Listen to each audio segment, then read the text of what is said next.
Hey guys, and welcome back to my YouTube channel.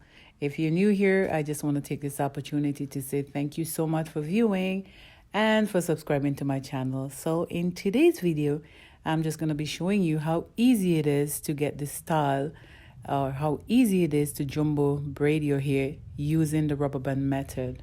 I went ahead and prepped my hair the night before by securing my hair into 28 pieces and use the rubber band to secure them for the next day.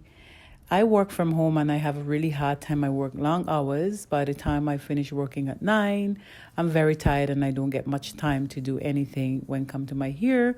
So I just want to show you how easy it is to get your hair done. Even you don't have the time on your hand. If you're working from home, you can manage your time wisely and get things done.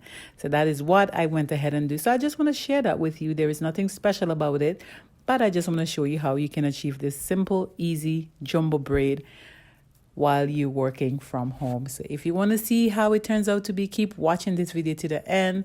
Please give me a thumbs up, subscribe, and like my video. Thank you so much for watching. Have yourself a blessed one.